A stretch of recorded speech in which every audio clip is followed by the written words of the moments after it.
Hola a todas y todos. Si están viendo este video es porque no nos pudimos conectar. No me pude conectar al encuentro sincrónico. Cuestiones de público conocimiento. No es que estoy de vacaciones ni nada, lamentablemente, sino me encantaría poder darles este justificativo. Hay muy baja tensión en casa, entonces me anticipé grabando este video. Sin dilatar demasiado, como ya saben, está disponible el Classroom para que puedan hacer cualquier consulta y vamos a retomar algunos de los conceptos de este video probablemente en la próxima clase, que espero sí sea en vivo y en directo. Em, Así que, nada, repasando un poco lo que nos quedó de esta primera clase introductoria y tratando de armar un puente entre lo que vamos a ver hoy. Vamos a hacer un breve repaso, donde vimos que el estudio de la personalidad se desarrolló a lo largo de décadas, ¿sí? Nos remontamos a la antigua Grecia, como los primeros pensadores, si se quiere, desde un concepto clásico y occidental de las teorías de la personalidad. Vimos cómo fueron surgiendo diferentes teorías y enfoques y cómo cada uno le fue dando su propio énfasis y cómo esas discusiones permitieron nuevos modelos.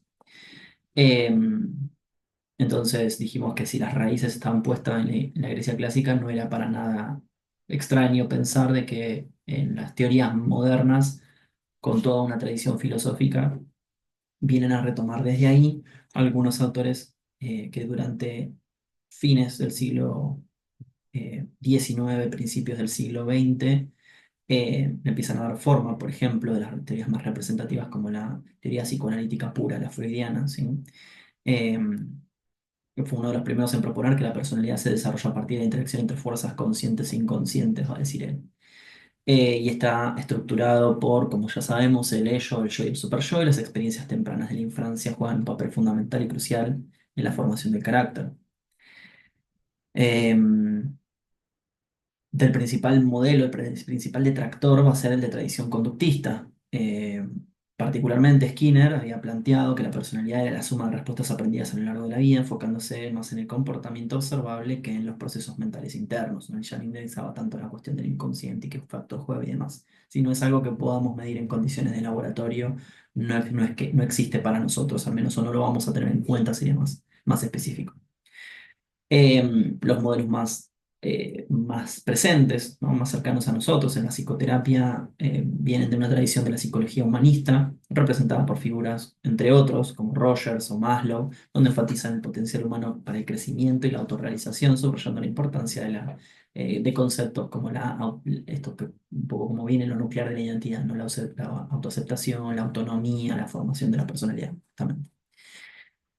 De, Acá, dejando de lado un poco dónde está puesto mi corazoncito, pero sí la tengo que mencionar, que es el enfoque cognitivo que comienza a ganar relevancia con las teorías, eh, en las teorías que estudian a la personalidad, y va a decir que es un conjunto de patrones y de pensamientos y percepciones que influyen en la forma en cómo nosotros interactuamos con el mundo, a través, obviamente, de nuestros pensamientos. Y ya lo más cercano que tenemos es el modelo de Big Five que hemos visto, que principalmente está dentro de los modelos dimensionales, hasta esta dicotomía, ¿no? Esta distinción entre modelos, categorías y dimensiones. Bueno, el Big Five entra en esa categoría, donde había mencionado que eran términos relativamente estables a lo largo del desarrollo y habían emergido estas palabras clave, ¿no? Como la extroversión, la apertura a la experiencia, la responsabilidad, la amabilidad, el neuroticismo, que eran todas algunas de estas palabras por ejemplo, en el caso del neuroticismo, de una tradición fuertemente eh, psicoanalítica, pero que a su vez Freud lo toma de un concepto que ya se venía estudiando muchísimo antes en la psiquiatría clásica y ellos a su vez lo habían tomado de los antiguos griegos. Entonces ahí pudimos como hacer un círculo entre estos. Y el segundo fuerte énfasis, o otro pilar que le dimos a la clase, tenía que ver con esto de la distinción entre modelos dimensionales y categoriales, ¿sí? Cómo se clasifica a la personalidad. Los modelos categoriales van a clasificar a la personalidad en categorías claras y bien definidas, al menos desde un concepto teórico, y una fuerte impronta médico-psiquiátrica, ¿sí? Desde un concepto psicopatológico. Y el mayor exponente es el que se ve en la carrera de grado, que es el DSM. Eh, Se divide la personalidad entre tipos o trastornos específicos, como por ejemplo el trastorno límite de la personalidad, el antisocial, el obsesivo compulsivo, el histriónico, el narcisista, etcétera, etcétera. Y básicamente es esto de, bueno, ciertas como perdón, características predominantes en la personalidad o en la conducta o en los pensamientos de una persona son las que eventualmente nos van a decir que es un tipo específico dentro de estos tres clústeres bien definidos, ¿no? Eh, las principales críticas es justamente esto, la altísima comorbilidad que hay entre estas categorías y esta cuestión más de simplificar demasiado la conducta, los pensamientos, las emociones de las personas para intentar encajarlas fuertemente en una, cuando en realidad quizás tengamos compartido de varios y este modelo categorial no nos permitiría hacer eso, ¿sí? El modelo dimensional no entiende la personalidad de esa manera, sino que se expresa a través de un continuo de características en lugar de categorías fijas como el otro. Eh, el modelo, como les decía, el Big Five o el de los cinco grandes, es un ejemplo claro de este enfoque donde estas cinco dimensiones tienen una variabilidad individual y características de extraversión, estabilidad emocional, etcétera, que nos van a reorganizar como, digámoslo así, ¿no? Como un cierto área, una cierta predisposición en la cual uno se va a mover dentro de ciertas cuestiones que son más o menos predecibles en función de cada uno, ¿sí?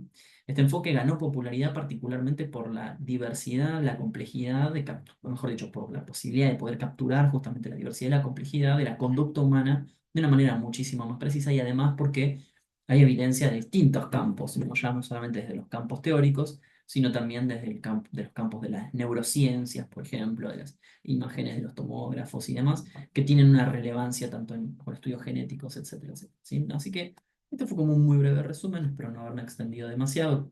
Si no has llegado hasta acá, vamos a lo que nos reúne el día de hoy, o a esta clase, mejor dicho, esta segunda clase, que tiene que ver justamente con esto, con poder empezar a desarrollar las teorías clásicas y contemporáneas sobre la personalidad, particularmente desde, por ejemplo, nuestros tres objetivos van a ser examinar las principales teorías de la personalidad, comparar las teorías clásicas con los modelos contemporáneos e introducir las teorías más influyentes en la psicoterapia. ¿Sí? Pero para eso nosotros tenemos que hablar de a qué nos referimos con teorías. Ya no vamos a hablar de Freud o de Maslow o de Beck y demás, sino que vamos a hablar particularmente de los enfoques de atribucionales y factoriales o rasguistas, ¿sí? ¿No? Propiamente dichos, que el enfoque de rasgos se basa en la idea de que las personas tienen características estables y predecibles que pueden describirse mediante factores o rasgos, y este enfoque trata de identificar y medir los rasgos y explicar las diferencias individuales. Los teóricos claves acá van a ser, y voy a mencionar algunos apellidos que quizás no resuenen para nada, pero Gordon Allport, que identificó los adjetivos mediante los cuales se describen los rasgos de personalidad y es el que sugirió justamente que estos rasgos son el núcleo de la personalidad. Raymond Cattell, que utilizó el análisis factorial para identificar los rasgos primarios, se va a decir que son 16. eh, Desarrolló uno de los primeros cuestionarios y durante muchísimos años utilizado y hoy en día se han hecho muchísimas adaptaciones, perdón, dejando de lado esta cuestión de esos 16 factores de Cattell para empezar a pasar algunos más o menos. Y bueno, él ya ha mencionado varias veces el modelo de los cinco grandes, desarrollado principalmente, hubo varios teóricos a lo largo de la historia, pero principalmente Robert McCrae, siempre los invierto, Robert McCrae y Paul Costa.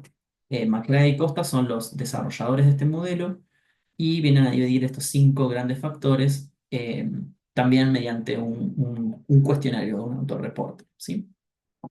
¿Qué tiene de característico el enfoque de rasgos? Bueno, se basa en esto mismo, ¿no? Que hay ciertas características que las personas tienen que son consistentes y estables a estos atributos, y estos atributos va a depender de cómo cada uno de estos autores lo ha pensado. Por ejemplo, es cómo nos definimos. Entonces, yo puedo hacer una definición de mi personalidad y cada uno de ustedes tendrá una distinta y entre todos nos reunimos y en función de todas estas características que nosotros mencionamos tratamos de quitar, mejor dicho, extraer los adjetivos y algunos autores justamente utilizaron esto. Bueno, la manera en la que cada uno se identifica de sí mismo o podemos identificar a otros, vamos a encontrar que son adjetivos comunes y quizás por raíces etimológicas eh, tratamos de encontrar cuáles son los factores comunes y los principales y de estos van a sobrevivir quizás de las dimensiones a factores, ¿sí? Acá yo les planteo una primera pregunta, que no sé si no está en el Classroom, pero que me parece importante, ¿no? De qué características son las que consideran parte de los rasgos más comunes de las personalidades. Si podemos pensar, ¿no? ¿Qué es lo que hace que consideremos que una persona puede ser buena o mala en los términos más morales o éticos de su comportamiento? ¿Qué características tiene? ¿O cuál es la importancia que tienen esos rasgos en la predicción del comportamiento? Si yo considero que es una persona amable, es porque estoy considerando que va a haber una serie de conductas que van a ser propias de las conductas de una persona amable con el sentido más universal del término, ¿verdad? Entonces quizás ir por la calle y patear un cachorrito no sería producto de una persona amable y empiezan como ciertas inconsistencias, ¿verdad? Porque quizás ni una cosa quita la otra, digo, podemos ser totalmente amables con los seres humanos y hablando mal y pronto, un hijo de puta con los cachorritos, ¿no? No es mi caso, pero me parecía un poco para poder irme echando y no quedar tan rígido en los conceptos teóricos y flexibilizando algunos chistes. Los que me conocen ya saben que soy un poco así. En fin, em, otro enfoque que también es de rasgos, pero que es de componente, una fuerte impronta ya psicobiológica, o sea que va a tener va a poner el mayor énfasis en cómo las personas vienen, o como sus ajustes de fábrica, digámoslo así, y que considera justamente que esas diferencias individuales están influenciadas por la biología, la genética y eventualmente todo esto lo vamos a entender a través de los aportes médicos, de las neurociencias y demás, ¿sí? Entonces, quizás como cierta predominancia en el desarrollo de ciertas áreas de mi cerebro o ciertos genes en expresión con el medio ambiente, o sea, los fenotipos y los genotipos, ¿no? Van a ser eventualmente los que me permitan a mí conducirme de una manera más adaptada o más desadaptada en el mundo, ¿verdad? Y acá los teóricos claves van a ser Eysenck, que desarrolló un modelo de tres dimensiones de la personalidad basadas en factores biológicos, que lo llamó extraversión neuroticismo, que les resonará de algún lado, y el psicoticismo. De estos tres, los primeros dos, extraversión y neuroticismo, son los que tuvieron mayores evidencias a nivel general, ¿no? Como tuvo muchísima evidencia a lo largo de la historia, siempre todo. El psicoticismo ya no tanto. Y sin embargo es un tema muy fuerte de discusión hoy en día. Si hay, ¿qué componentes tiene? Yo sé que hoy no estoy profundizando en esto de a qué nos referimos con la extroversión, el neuroticismo y el psicoticismo, o menos entendida para cada uno de estos autores, pero sí para que tengan en cuenta, ¿no? De que ya en la década del 30, 40, 50, Insect fue un fuerte detractor del psicoanálisis y por discutir contra el psicoanálisis y oponerse a él, es que encontró, justamente sentó, mejor dicho, las bases del estudio científico de la personalidad. Y gracias a él, que insisto, no son autores reconocidos, pero gracias a él tenemos la psicoterapia, gran parte de los avances en las psicoterapias modernas, o en la psicología inclusive moderna. Y hay otro que también no es para nada conocido, pero quizás el modelo sí.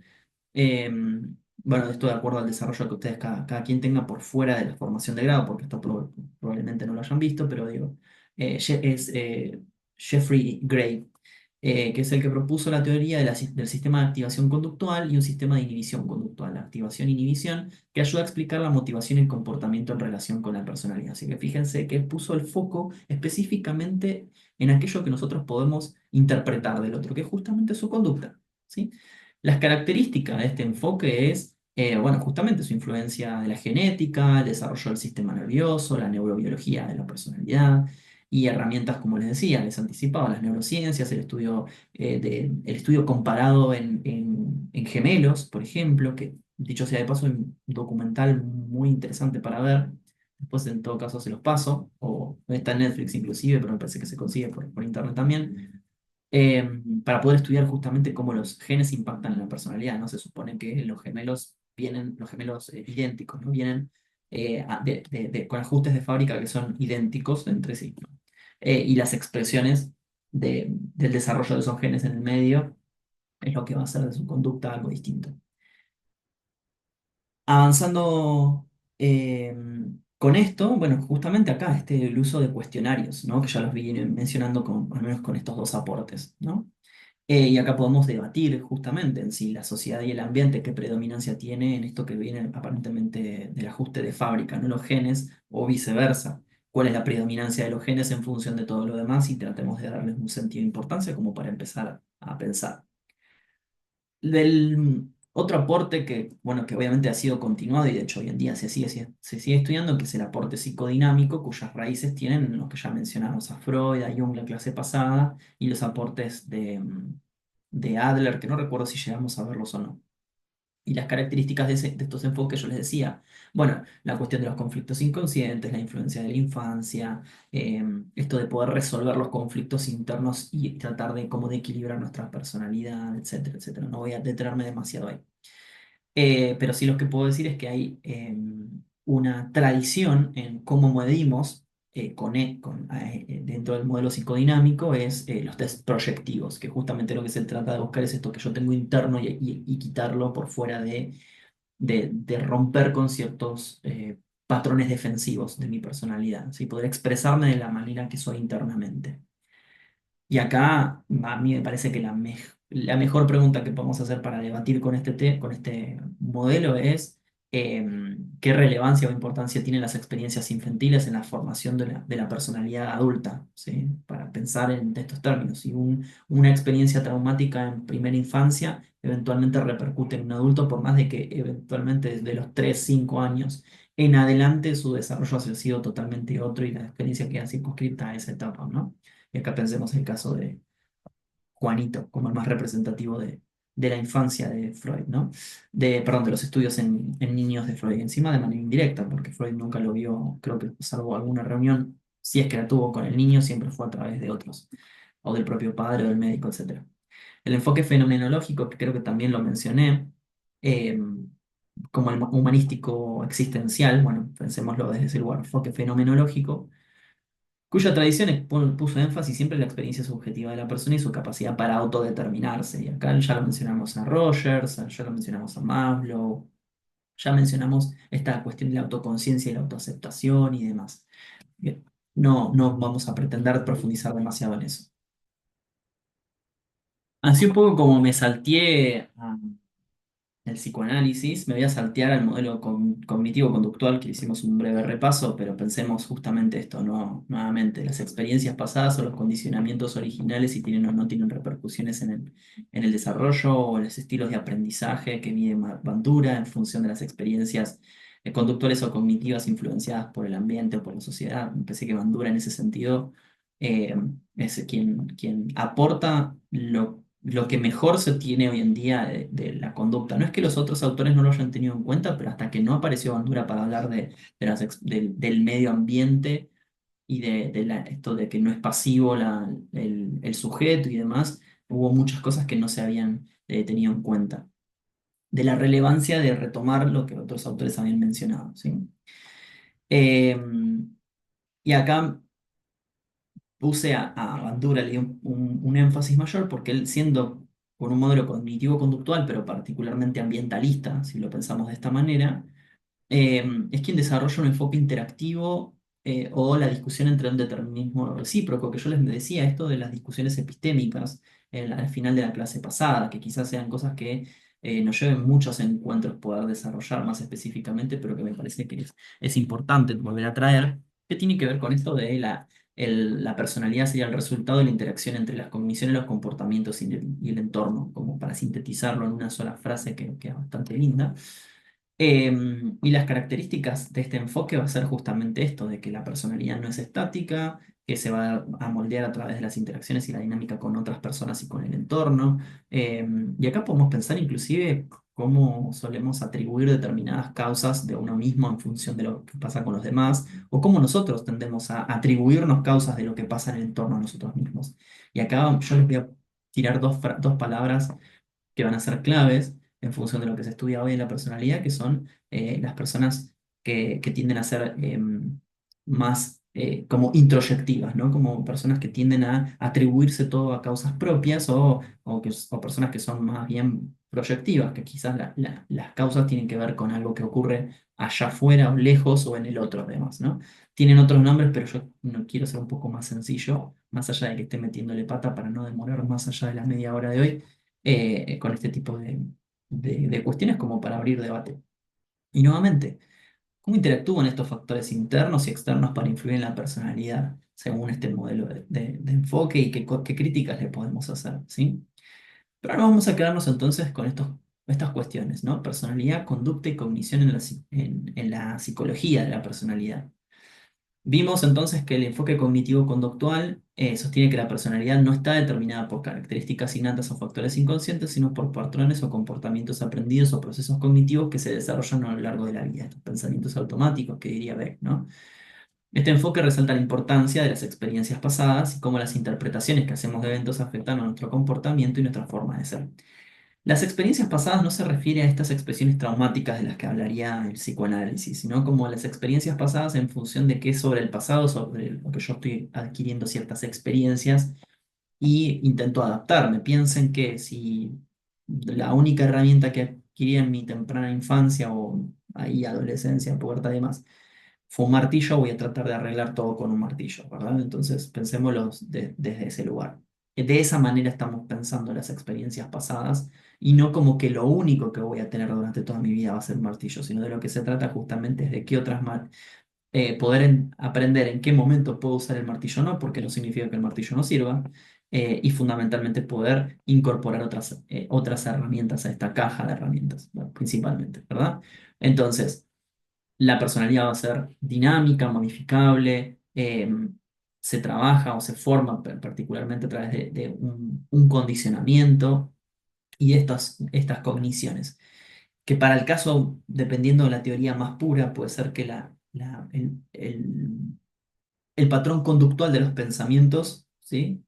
No sea pensamientos como algo de la mente, que para los conductistas no son dualistas, o al menos no la mayoría, hay algunos enfoques medio extraños, pero no importa. No quiero entrar en debates de nuevo muy profundos en teoría, pero van a decir que los pensamientos también son conductas, igual que las expresiones habladas son conductas verbales, van a decir ellos, ¿no? Entonces siempre pensémoslo desde esa distinción. Hay diferencias y complementos entre las teorías del enfoque, los enfoques cognitivos conductuales, la personalidad, esto sin dudas. Ustedes un poco ya hasta acá deben empezar a poder darse cuenta de que hay diferencias que son bien claras, ¿no? O sea, de acuerdo al énfasis que le hayan puesto, pero particularmente en cómo se componen estas características y cómo determinan el comportamiento, que es eventualmente lo único que yo puedo observar porque todavía no leemos mentes y esperemos que no lo hagamos nunca. Las personas entonces pueden mostrar ciertas disposiciones relativamente constantes a lo largo del tiempo y la personalidad puede describirse a través de las dimensiones o rasgos universales. Eh, entonces, pensemos que quizás la personalidad es un fragmento en la historia de todo el desarrollo de la humanidad.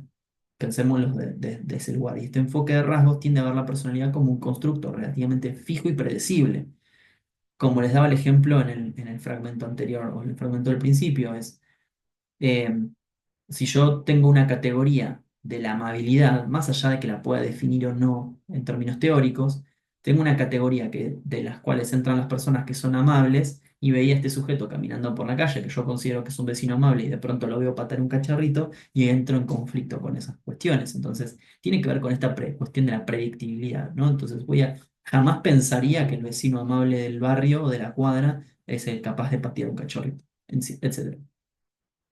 El énfasis que le pone este cognitivismo o conductualismo tienen que ver con los comportamientos predecibles y la capacidad de los patrones recurrentes en cuanto a los pensamientos. ¿Sí? La complementariedad entonces tiene que ver con que el enfoque de rasgos proporciona una descripción de las características relativamente estables entre lo que podemos ver de cómo una persona piensa o atribuye determinadas cosas para sí, para los demás, para el mundo, etcétera, y ofrecer herramientas para poder modificar y moldear el comportamiento y esas condiciones eventualmente si se vuelven desadaptadas. Esto hablo de adaptativo y desadaptativo, no es casual, para poder corrernos de esa falsa dicotomía de lo saludable o lo poco saludable, que puede a veces entrar en debate sobre determinados comportamientos, o inclusive lo bueno, lo malo y demás, ¿no? O lo peor que todo sería como la categoría de lo normal y anormal. Eso sí que habría que erradicarlo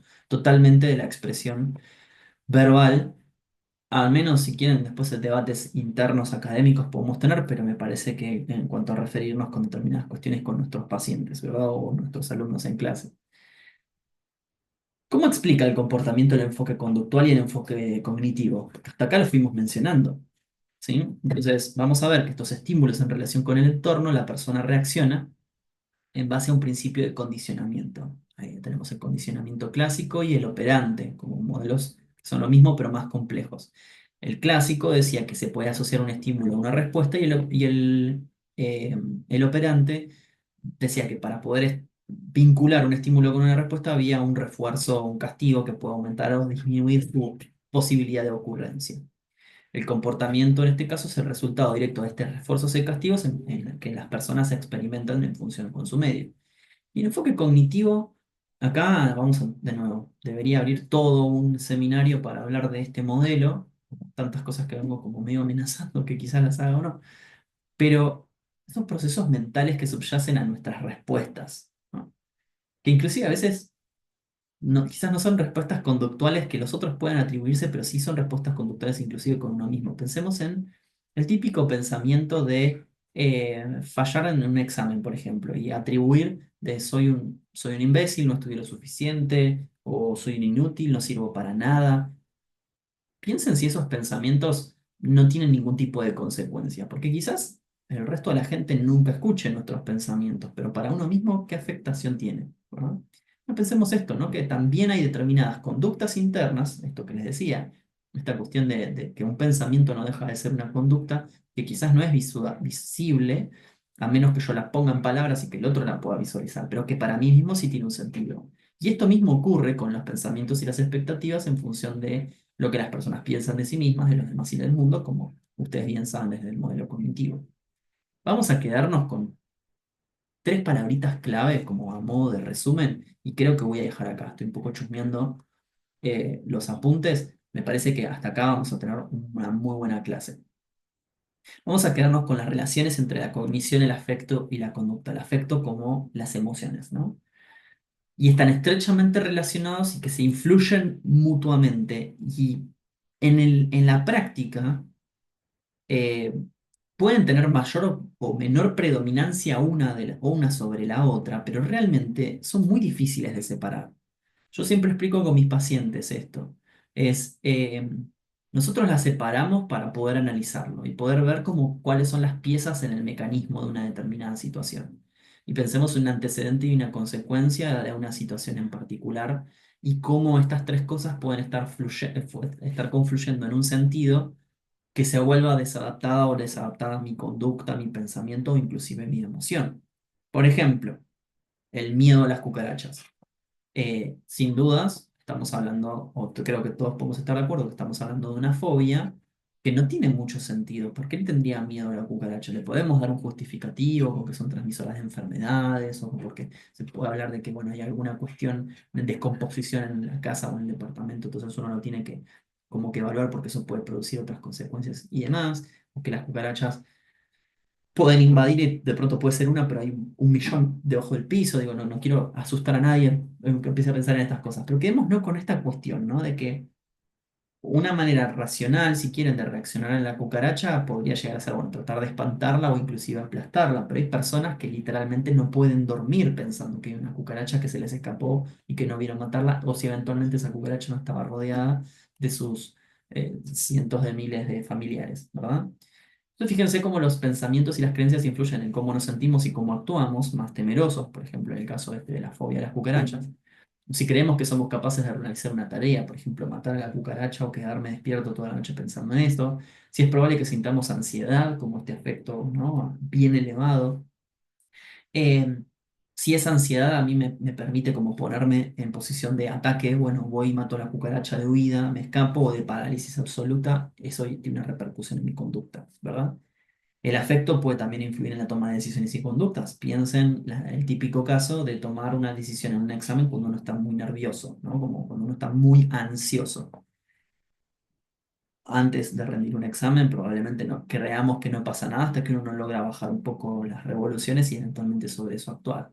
Y la conducta sin duda es lo mismo. Piensen que si uno no media entre el pensamiento y la conducta, o sea, si solamente impulsos, hay un fuerte componente social en esto. Si yo no creyera que si al entrar a una clase todos los alumnos pueden llegar a responder de una determinada manera, aunque sea más o menos cordial, sea saludando con un buenos días, buenas tardes, eh, si yo creyera que, por ejemplo, al de entrar a un curso, alguno de los alumnos me revolea un pupitre, y probablemente no entraría a la clase, no confiaría en el hecho de ser docente. Y a ustedes les debe pasar lo mismo. El hecho de poder confiar en que el otro va a poder reprimir sus conductas tiene un componente filogenético que nos hace más sociables también. Y estas son las cosas con las que quizás yo quiero que se queden de esto que nosotros estamos intentando hacer en este muy breve seminario, ¿sí? Empecemos a pensar en qué función cumple esto en la vida cotidiana, pero qué función cumple en nosotros como psicólogos y a largo plazo con otras cosas, ¿no? De poder evaluar una determinada conducta o intentar predecir una determinada conducta de un paciente en función de una determinada situación que pudo o no resolver, como para encontrar cuáles son los mecanismos que actúan determinados conductas, emociones o pensamientos que son desadaptativos, ¿sí? Lo que nos queda de acá en adelante podría ser meternos más específicamente con una evaluación de tipo conductual, que me hubiese encantado poder charlarla en esta clase, quizás la retomemos la clase que viene. Ojalá que este video no lo tengan que ver porque nos vimos en vivo, y si no, bueno, eventualmente hasta acá llegamos, y cualquier cosa ya saben, estoy a su disposición. Que tengan un excelente fin de semana.